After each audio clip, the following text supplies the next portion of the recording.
এটা কি করলেন মেগাস্টার শাকিব খান? চোখে আঙ্গুল দেখিয়ে নিজেই নিজের বদনাম করলেন, নিজেই নিজের ভুল স্বীকার করে পুরো ভরা মজলিসে ক্ষমা চাইলেন।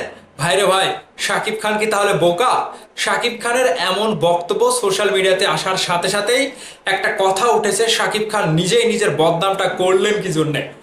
আমি আপনাদেরকে কিছু কথা শেয়ার করব, ভেতরের কথা। এই ভিডিওটা শাকিব ভাই যদি দেখে, আমি নিশ্চিত উনি খালি হাসবে। উনি শুধু হাসবে আমার কথাগুলো শুনে, যে বেটা কি কয়। আমি কোনো সহৃদয় ব্যক্তিকে অনুরোধ করব, এই ভিডিওটা যদি সাকিব ভাইয়ের কাছে পৌঁছে দেন, কিংবা সাকিব ভাই যদি এই ভিডিওটা দেখে থাকে, আমি নিশ্চিত কনফার্ম সাকিব ভাই শুধু হাসবে। তো চলুন আপনাদের সাথে বিস্তারিত আলোচনা করি। কেউ কেটে যাবেন না, পুরো ভিডিও দেখবেন এবং আপনাদের মতামত কমেন্ট করবেন। মেগাস্টার শাকিব খানের প্রিন্স সিনেমা নিয়ে যা কিছু কথা উঠেছিল, আলোচনা সমালোচনা হয়েছিল, সেই জায়গা থেকে শাকিব খান ভাই সিনেমার প্রমোশনে আসেনি, কিংবা একটি সিনেমার শুটিংয়ে থাকা অবস্থায় তিনি সিনেমাতে প্রিন্সের ব্যাপারে কোনো কথা বলতে পারেনি। গতকাল রাতে রাত 12টার সময় মেগাস্টার শাকিব খান প্রিন্সের স্পেশাল স্ক্রিনিংয়ে গিয়েছে। সেখানে গিয়ে তিনি অবাক করেছে কিভাবে, যে আমার এই প্রিন্স সিনেমাটি ইনকমপ্লিট সিনেমা, এটা কোনো ফুলফিল কোনো সিনেমা হয়নি। এখানে দায় স্বীকার করে তিনি নিজেই নিজের ভুল স্বীকার করেছেন, নিজেই নিজের ক্ষতি করেছে, এরকমটা বলছে সবাই। এখন আমার কথা হচ্ছে, মেগাস্টার শাকিব খান 26 বছর ধরে নিজেই নিজের ক্ষতি করে আসছে, তাই তো? মেগাস্টার শাকিব খান 26-27 বছর ধরে ইন্ডাস্ট্রিতে নিজেই নিজের ক্ষতি করে আসছে। তা না হলে তিনি মেগাস্টার হতে পারতো না। কথা কিন্তু রাইট। শাকিব খানের ক্যারিয়ারে যা কিছু তিনি করেছে, তিনি সিনেমার বাইরে কোনো কিছু করেনি, কোনো চিন্তা ভাবনা করেনি। এটাই হচ্ছে শাকিব খানের বড় ক্ষতি, যে তিনি ইন্ডাস্ট্রির জন্য শুধু নিজেকে মেলে ধরেছে।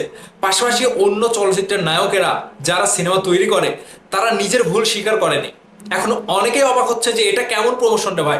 শাকিব খান একটা বিশাল বড় মাপের একটা সুপারস্টার, মেগাস্টার, তার কাছ থেকে এরকমটা আশা করা যায় না, নিজেই নিজের সিনেমার বদনাম করে। ভাই, এটা হচ্ছে শাকিব খানের কড়া ব্রেন। শাকিব খান হচ্ছে কড়া ব্রেনের খেলোয়াড়। যে শাকিব খানকে 26 বছর ধরে আপনারা এক রূপে দেখেছেন, সেই শাকিব খান এখনো খেলে যাচ্ছে, এখনো নিজের সিনেমা নিয়ে যেটা ভুল স্বীকার সেটা তিনি বলছে। আর যারা শাকিব খানকে বলেছিল যে শাকিব খান গল্প বোঝে না, গল্প না বুঝেই সিনেমাতে কাজ করে, শাকিব খান গল্প বোঝে বলেই তিনি নিজের সিনেমাকে বলেছে যে একটা ইনকমপ্লিট সিনেমা প্রিন্স, সময় পেলে আমরা এই সিনেমাটি আরো বড়ভাবে করতে পারতাম। সময়ের অভাবে মেগাস্টার শাকিব খান কিংবা প্রিন্সের টিম এই সিনেমাটিকে ফুলফিল করতে পারেনি।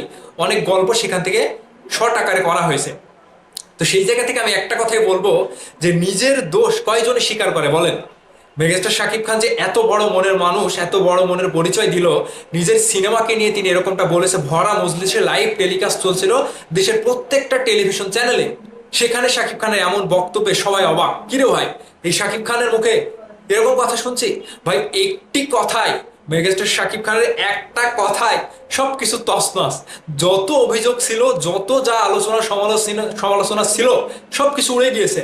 ইয়াস, এটা হচ্ছে মেগাস্টার, এটা হচ্ছে বড় বড় তারকাদের বড় মনের পরিচয়। তো মেগাস্টার শাকিব খান যে এক ঝটকায় যে ক্লিয়ার করে দিল, এখানে শাকিব খানের সাথে খেলার প্লেয়ার বাংলাদেশে আর কোনো দ্বিতীয় নায়ক নাই। এটা কিন্তু প্রমাণ যে শাকিব খান নিজের সিনেমাকে বলে যে এই সিনেমাটি incomplete cinema, uncomplete cinema, complete হয়নি, তাহলে তিনি গল্প বোঝে বলে বলেছে। কিন্তু তিনি আরো একটা কথা বলেছে, যে এত এত অভিযোগ থাকার পরেও প্রিন্সকে কেউ উপরতে পেরেছে? প্রিন্সকে উপরে কেউ উপরে যেতে পেরেছে? এত অভিযোগ, এত ব্যাড রিভিউ, তারপরেও প্রিন্সকে সবাই মাথায় তুলে নেচেছে। কোনো সিনেমা প্রিন্সকে ছাড়িয়ে যেতে পারেনি। তো শাকিব খানের এই কারিশমাটা কেউ ধরতে পারেননি, কেউ ধরতে পারেননি। শাকিব খান গল্প বোঝে বলেই তিনি নিজের সিনেমাকে বলছে এবং নিজের দায় স্বীকার করে তিনি ক্ষমা চেয়েছে। শাকিব খানকে কখনো ক্ষমা চাইতে দেখেছেন? দেখেননি। কিন্তু এবারের প্রিন্সের বেলাতে যা কিছু হয়েছিল, প্রযোজনা প্রতিষ্ঠান প্রিন্স টিম যেভাবে প্রিন্সকে প্রেজেন্ট করতে চেয়েছিল আমাদের কাছে, শুধু সময়ের কারণে, সময় স্বল্পতার কারণে তারা পারেনি। এটা তো স্বীকার করতে হবে। কিন্তু অন্যান্য যারা সিনেমা বানিয়েছে, তারা তো কপি সিনেমা বানিয়েছে, তারা স্বীকার করেনি, কিংবা তারা ভুলভাল সিনেমা বানিয়েছে, সেটা স্বীকার করেনি। কিন্তু শাকিব খান স্বীকার করেছে এবং সাকিবিয়ানদেরকে ধন্যবাদ দিয়েছে।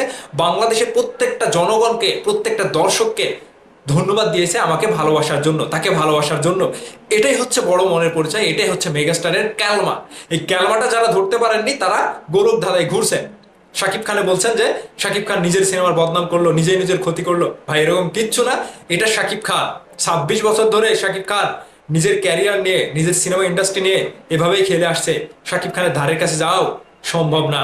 সেজন্য আমি বসকে বলবো, বস আপনি একটা কড়া লেভেলের খেলোয়াড়, আপনাকে আমি স্যালুট জানাচ্ছি, স্যালুট জানাচ্ছি এবং স্যালুট জানাতে বাধ্য হচ্ছি যে আপনার মাথায় যে বুদ্ধি, যে জ্ঞান, যে বুদ্ধিমত্তা, আপনি ছাড়া বাংলাদেশের ইন্ডাস্ট্রিতে খেলার মতো দ্বিতীয় কোনো প্লেয়ার নাই। এটাই হচ্ছে মেগাস্টার শাকিব খান। দর্শক, আপনাদের মতামত এখন কমেন্ট করে জানান।